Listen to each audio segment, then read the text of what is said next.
반갑습니다.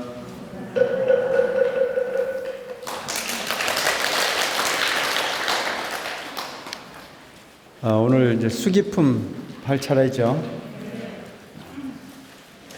이 수기품은 이제 서가모니 부처님께서 가섭존자, 수보리존자, 가전련존자, 목걸련존자에게 수기를 하시는 내용이 나오는 품이라고 볼 수 있습니다.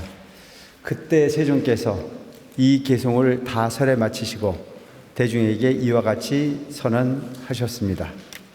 나의 제자 마하가섭은 미래세에 마땅히 300만억의 여러 부처님을 받들어 친근하여 공양, 공경, 존중, 찬탄하고 널리 모든 부처님의 한량없는 대법을 선양하다가 채우신 때에 성불하리라. 여기서 보면 이제 마하가섭이라고 하는 부처님의 위대한 제자, 그 가섭존자에게 법통을 계승했다고 그러잖아요. 삼처전심이라는 얘기 들어요. 삼처전심. 세 군데에서 부처님께서 가섭존자에게 법을 전했다. 여러 번 설명을 드렸는데 기억 안 나요? 삼처전심 이야기 많이 했잖아요. 그 삼처전심이라는 자체가 뭐냐면, 첫째가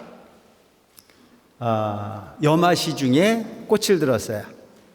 부처님께서 설법을 하시기 위해서 수많은 대중이 모여 있어요. 그 대중이 모여 있는 가운데 얼마나 조용했겠어요. 여러분들도 지금 스님이 여기 올라와 가지고 아무 소리 안 하고 있으면은 집중이 돼야 안 돼요? 이거 잘 하시는 분이 우리 큰 스님이시잖아요. 우리 큰 스님 이렇게 보면 법상에 오르셔가지고 아무 소리 안 하셔. 그러면 쥐 죽은 듯이 고요해지잖아요. 그러니까 모든 사람들이 큰 스님에게 딱 집중하는 분위기. 부처님 당시에 부처님께서 뭐 요즘처럼 이렇게 법당이 있는 것도 아니었을 거 아니에요. 야단법석이라, 야단법석. 요즘 여러분들이 흔히 보면 야단법석이라고 그러면 뭐 시끄럽고 질서가 없고 뭐 난장으로 움직이는 부분을 우리가 야단법석이다라고 이야기를 하는데, 그것은 조선시대에 불교를 탄압하고 불교를 음해하기 위해서 만들어진 변질되어진 용어라고 볼 수 있어요. 그런 부분이 많아요. 그래서 여러분들이 흔히 그런 내용 중에 하나가 뭐냐면 절간이라고 그러잖아요. 여러분들 우리 불자들도 가끔 보면 절간이라는 사람이 있어요. 절간이라는 말을 쓰면 안 돼요. 스님들도 가끔은 그런 그 개념을 모르시는 분들은 난 절간에 간다 뭐 이렇게 얘기를 하는 분들이 많이 있어요. 간이라고 하는 부분은 공간을 이야기하는데, 애양간, 대작간, 마국간, 헛간 막 이래 불러요. 어떤 곳이에요? 사람이 기거하는 공간이 아닌 부분을 폄하해서 부르는 부분이라고 볼 수 있어요. 부처님의 도량을 간이라고 하는 부분을 붙이는 것은 그만큼 불교를 어떤 낮춰보려고 하는 그런 음해의 어떤 잔재라고 볼 수가 있어요. 야단법석이라고 하는 부분도 그렇게 굴절되어진 부분으로 쓰고 있지만, 사실은 야단법석은 아주 거룩한 자리예요. 부처님께서 저 들에 야단, 법석을 차렸다는 얘기죠. 넓은 공간에. 그러니까 부처님이 얼마나 대단하신 분이냐 하면, 좁은 공간에는 사람이 모일 수가 없어요. 부처님이 출연하시면 수천 명, 수만 명이 모인단 말이죠. 근데 요즘처럼 이렇게 오디오나 비디오가 있어가지고 소리 전달이 잘 되는 그런 시대도 아닌 부분에 그 많은 사람들이 모였어요. 그 많은 사람들이 거기 모인 이유는 뭐냐면 부처님의 가르침을 듣고 싶어. 부처님의 가르침을 들으면, 우리 먼저 번에 약초일품 같은 데서 나왔지만 부처님을 칭견하면 부처님께서 뭐라고 그래요? 다 와라 이거예요. 무상존을 칭견하라. 나를 보는 자 모든 부분을 다 얻을 수 있고 다 볼 수 있고 다 이룰 수 있고. 그러니까 부처님은 그런 분이란 말이죠. 그럼 부처님이 이루어주는 게 아니고 부처님의 가르침을 통해서 우리는 최상을 얻을 수가 있어요. 그러니까 그 최상의 가르침을 듣기 위해서 얼마나 많은 사람들이 모였겠습니까? 근데 그렇게 많이 모여있는 자리에서 저 늦게 가섭존자가 늦게 나타나. 멀리 유행을 갔다 멀리 큰 스님, 그 부처님 설법한다는 얘기를 듣고 왔는데 앉을 자리가 없어. 저 끝에서 서성거리고 있으니까 그 멀리서 있는데 고요한 가운데 부처님께서 법설을 안 하시고 고요히 지키고 있다가 연꽃을 하나 탁 들어서 보였어요. 근데 누구도 그 내용을 이해하지 못해. 저게 무슨 맛일까? 뭔 뜻일까라고 하는 걸 궁금해하고 있을 때 유일하게 한 분 가섭존자만큼은 빙그레 웃어서 부처님이 뜻하신 의중을 읽었다. 그래서 이심전심. 불교는 말로 전하는 부분도 물론 불교의 시작이긴 하지만 그보다 더 중요한 것은 마음과 마음으로 이해하는 부분이 훨씬 더 큰 부분이다. 이심전심. 그래서 부처님의 법을 그렇게 알아먹었다. 두 번째는 이제 반분자라고 해가지고 어느 날 수많은 대중이 모여있는 가운데 가섭존자가 멀리 유행을 갔다가 늦게 도착을 해요. 자리를 다 차지하고 가섭존자가 앉을 자리가 없어요. 부처님께서 가섭이 저 멀리서 앉을 자리가 없어서 낄 수 있는 자리가 없어서 서성이는 모습을 보고 가섭을 불러서 당신이 앉아있는 자리에 반을 내서 앉혀줍니다. 그거 아무나 불렀겠어요? 몰도 스님들 불렀겠어요? 수준이 되니까 부른 거 아니에요. 당신의 자리에 반을 내줬다. 내 법은 가섭에게 자리를 나눌 만큼 수준이 된다라고 하는 부분을 그 암시한 부분이라고 볼 수가 있겠죠. 요즘 뭐 여러 가지로 보면 자기 유리한 쪽으로 해석하는 경우가 너무 많잖아요. 종교나 이런 그 모습들이 보면 자기 유리한 쪽으로 해석을 많이 해요. 그래서 너무 자기 유리한 쪽으로 해석을 많이 하다 보니까 부모님 생전에는 서로 사이가 좋다가도 부모님 돌아가시면 상갓집에서 싸워야 안 싸워요? 왜 싸울까요? 왜? 그렇죠. 내가 그래서 가끔 비유를 그렇게 하잖아요. 개가 옛날에 개가 싸울 때 뼈다구가 없으면 절대 안 싸워요. 근데 뭐가 하나 딱 던져주면 그때부터 서로 그것 때문에 갈등을 일으키듯이 부모님 생전에 계실 때는 기대하는 바가 각자가 가지고 있는 어떤 그런 부분을 부모로부터 내지는 환경적으로 실망하지 않을 만큼 나한테 올 거다라고 하는 기대 심리를 가지고 있다가 막상 돌아가시고 난 이후에 뚜껑을 열어보니까 자기한테 돌아올 게 별로 없어. 그러니까 부모님 돌아가신 건 잊어버리고 뭐만 나한테 돌아오는 부분이 지분이 적다고 불평해서 다투는 일들이 가끔 있어요. 이게 뭐예요? 주객이 전도된 거죠. 목적을 상실한 부분이죠. 왜 사는지도 모르고 사는 그런 경우들이 무척 많아. 근데 이게 무슨 얘기냐면 전부 다 자기 유리할 쪽으로 해석하고 싶은 부분이 욕망에 의한 그런 결과들이 아닐까 싶은 생각을 합니다. 그래서 사실은 보면 요즘에 보면 상속 같은 걸 할 때 보면 뭐 텔레비전에서도 소개 많이 하대요. 또박또박 써야 된다. 주소도 정확하게 적어야 된다. 그리고 자필이면 더 좋다. 뭐 이런 부분을 그 이야기하는데 부처님의 전법은 그런 도장 찍고 이런 부분이 아닌 확실하게 그런 부분을 모든 대중이 인정할 수 있는 만큼 그렇게 법통을 인정했다. 그래서 이것이 이제 두 군데서 법을 전했다. 한 군데가 남았어요. 한 군데가 어디냐면 부처님께서 쿠시나가르에서 열반을 드시잖아요.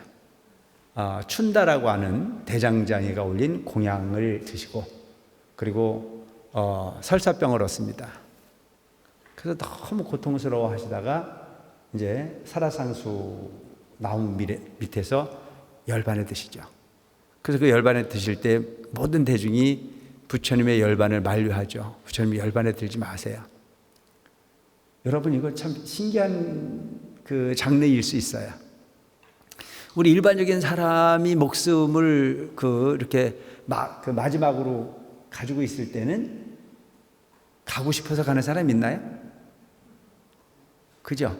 내 의지대로 안 되는 부분이잖아요. 삶과 죽음이라는 자체가. 근데 제자들이 부처님의 열반을 그 앞에 두고는 열반에 만류합니다. 부처님 가지 마세요. 이거 뭔 얘기입니까? 부처님의 능력이 가고 오는 부분을 이몽제할 수 있는, 마음대로 할 수 있는 부분 능력이 있다는 겁니까? 없다는 겁니까? 있다는 거겠죠. 근데 부처님은 거기다 대고 뭐라고 그러냐면, 아니다. 나는 마땅히 가야 할 때가 돼서 가는 인연으로 간다. 그래서 오는 것도 법이요, 가는 것도 법에 의지한다. 억지로 물줄기를 돌리는 부분은 열애의 행할 도리가 아니라고 하는 말씀을 하시죠. 그때 이제 제자들이 부처님이 열반에 드신다면 우리는 뭐에 의지를 해서 삽니까? 지금까지 오직 부처님 말씀에 의지했고 부처님 가르침에 의지했는데 부처님이 계시지 않는 부분의 삶은 우리 삶이 너무나 절망적이지 않습니까? 뭐에 의지합니까? 부처님이 그동안 말씀하신 내용을 의지할까요? 그 가르침을 기억할까요? 여러 가지 이야기를 하거든요. 그때 부처님께서는 자등명, 법등명이래. 스스로를 등불 삼고 법이라고 하는, 물이 흐르듯이 진리라고 하는 부분은 내가 있든 내가 없든 그대로이지, 내가 있다고 법이 되고 내가 없다고 법이 아닌 부분이 없다. 자등명, 법등명이라.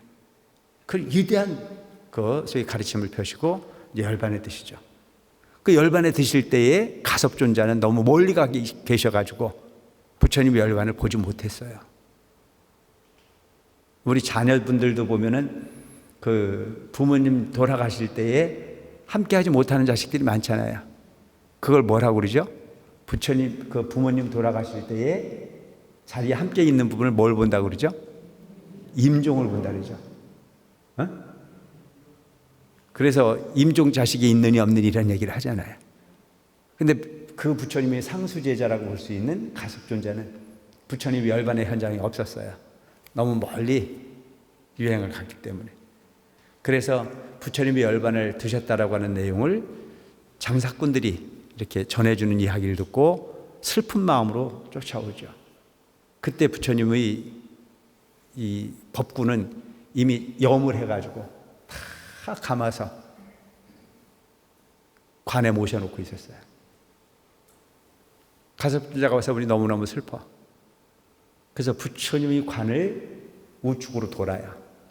그래서 우리 불교에서는 탑을 돌거나, 어저께도 우리가 점등식을 하고 난 이후에 탑을 도는데 어떻게 돌았어요? 오른쪽으로 돌았어요? 왼쪽으로 돌았어요?